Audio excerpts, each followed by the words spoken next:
Honor. The first, there are a number of issues that I will look into.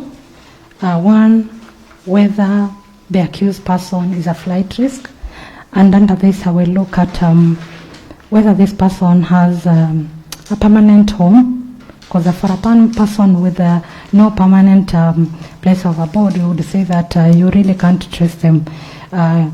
It will be difficult for the person to be traced, so I look at the issue of flight risk. I would look at the safety of the victim in this case, and I would also look at the safety of the accused person himself, particularly on looking at an accused, someone being accused of murder. Where I come from, such persons are normally lynched before the court even concludes with the process. So I would say that I will also look at the safety of the accused person, and lastly I would also look at on the likelihood of the accused person interfering with the witnesses that are supposed to testify in the case. Mm-hmm. Yes. Okay, is it enough that the prosecutor is just making submissions that this person is a flight risk, he should not be allowed bond, or how far? That's what I wanted to get from you. The prosecutor is making submissions that you should not allow this person bail or bond because he's a flight risk. I think I would... what I'm asking is it enough to just state? No, it's not enough. Mm-hmm. There has to be reports filed before the court mm-hmm. From the probation office to indicate on how this person behaves, mm-hmm. even where he comes from. Mm-hmm. So that one will inform the court as to how to handle now the accused person. Yeah, so you will be asking for a pre-bail report from the probation yes, office. Yes. Okay, yes, so thank you, and I wish you well. Thank you, Your Honor. Thank you, Honorable Chair, and welcome again, Ms. Kasim. Thank you. Should the judiciary be subject to external audit?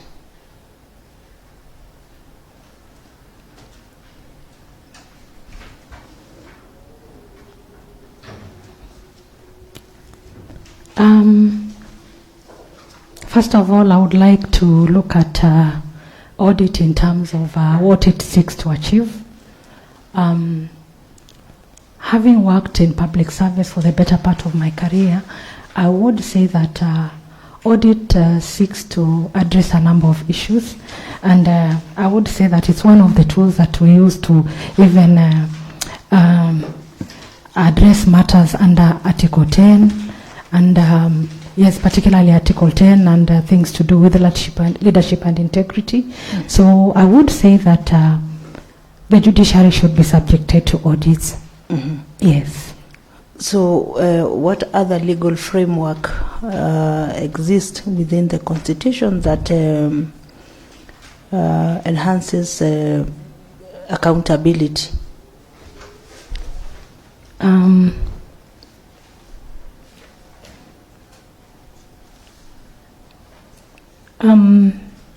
I would look at it in terms of not just Article 10, mm-hmm. but I will look at it. I will also look at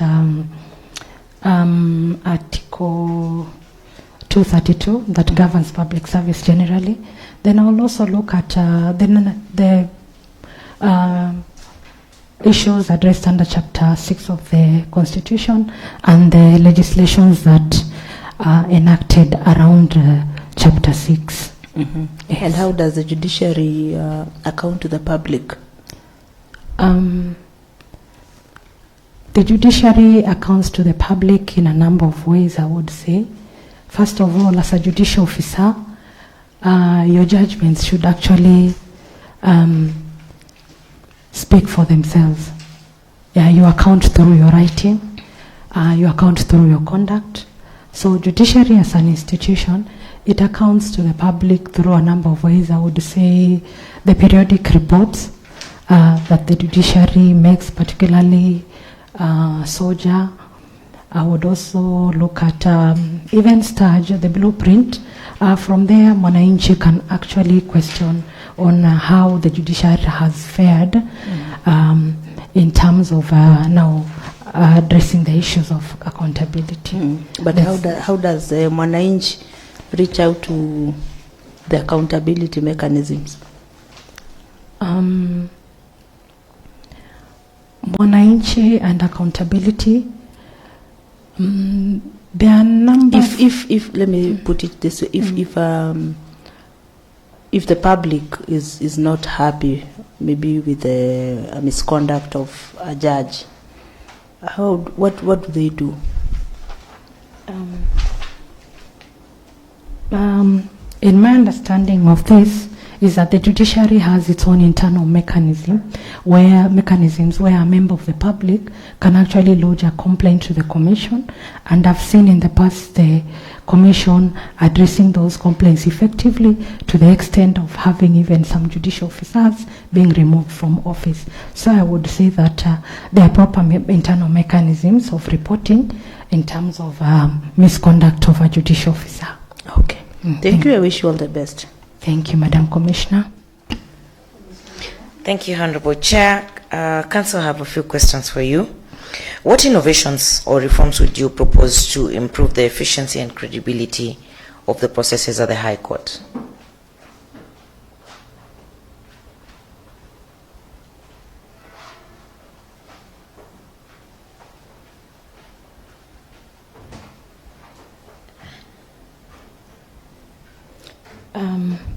How do you improve on efficiency? I happen to be a trained auditor for quality management systems. I also happen to be a legal auditor, and I also happen to be auditor of information systems. So to improve efficiency, I would first of all do a mini audit of my docket, and this will unearth the different issues, the underlying issues that I would say the root cause of, let's say, backlog and any other issues that I want to address. And I believe that with this competence, I would actually, it will help me now improve on efficiency. Also, another tool that I would say that is already existing, that is key in terms of addressing matters to do with efficiency, is Order 11 of the civil procedure rules, so that through that tool the court can actually put its house in order and ensure that there's efficiency in the management of cases. Okay. What is your understanding of flexi working arrangements, and do you think it can work in the judiciary? Thank you. Flexi working hours, I've had, the first time I heard of this was actually, it was coming from the younger generation, the Gen Zs, and they made a proposal that they want to be having flexible reporting times, so that someone, maybe if he's an early riser, they come early, and they come, let's say, at 6 a.m. and leave maybe by 3 p.m. I would say that flexi hours can be managed in a number of scenarios. For instance, where I am, I developed a policy for lactating mothers, so that between the age of 0 to 2, the mothers are allowed to enjoy now those flexi hours, so that they would report at 9 and also leave early. But in between, they're supposed to ensure that their work is moving. Yeah. In terms of now the other members of staff, I would say that it's a policy issue that can be looked into. Yes, with some critical lens to ensure that it doesn't compromise on efficiency and the achievement of the objectives of the judiciary. That's how I would say. Our biggest stakeholder is the public, that would expect to be served between 8 to and 5. And yeah. 5. How would that then be possible? How can that be worked out? Actually, that's the difficult that I'm in. I'm looking at where I'm seated. I report to work early, let's say around 7:30, and maybe extend to late hours. And during this period between 8 to 5, I need someone to assist me in some duties. I'm looking at, let's say, the T person. If this person is granted flexi hours, what will happen? I'm looking at a cleaner, not a cleaner. I'm looking at, let's say, the legal clerk in the department, and maybe there's an urgent document that I want to have the same filed or be taken to one of our external counsels, and is not in the office. What happens? Does it mean that now I have to step in myself? That's why I had difficulties coming up with such a policy. Yeah. Okay. Finally, for me, you've talked about the Gen Zs, and looking at your profile, I see you're not far from that category, the millennials and the Gen Zs. What has been your experience with these Gen Zs, and where do you think they belong in the institution? I would say that Gen Zs are not as bad as people want us to believe. Where I am, actually, I'm the to-go-to person for the Gen Zs. Whenever they have issues with the administration, they approach me with their issues. And one thing that I noticed that cuts across almost in all of them is communication. We, the older generation, are not communicating effectively with the Gen Zs. And I think that communication gap is what is bringing in now that friction between the Wazis and the Gen Zs. So I would say that effective communication is key in handling Gen Zs. And another aspect about Gen Zs that I've learned is I've learned a lot from them, particularly on issues with technology. I now know how to use AI as a tool to even address some technical issues within my directorate. Okay. Yes, thank you. Thank you, and I wish you well. Thank you. Thank you, CJ. Right, now, I hope you are not tired. No, I'm not, I Bwana can see Commissioner. you are quite alert. Thank you. Now, what CSR do you engage in your current organization? CSR activities?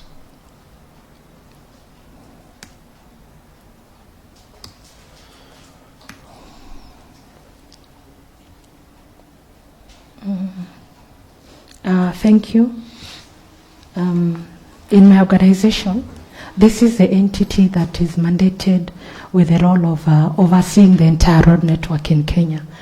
And one key thing that is at the heart of this institution is the issue of road safety. And we engage border borders a lot. We train them and we ensure that they are licensed. And it has actually had a very serious impact in terms of reduction of accidents by border borders. Yes, and we sensitize them a lot in terms of matters of road safety. That is the key CSR from my institution. Is it a CSR activity or part of your mandate? There is an institution that is mandated on matters to do with road safety, that is NTSA, but I would say that we supplement or just complement, because we pay for their trainings at some training institutions to ensure that they are licensed.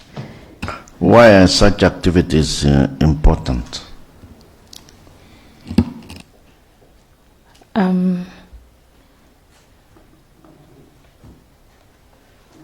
I would say that they uphold human dignity in terms of, one, when you train a border rider, they're getting that skill and a source of livelihood. Two, you are also addressing matters to do with road safety, meaning that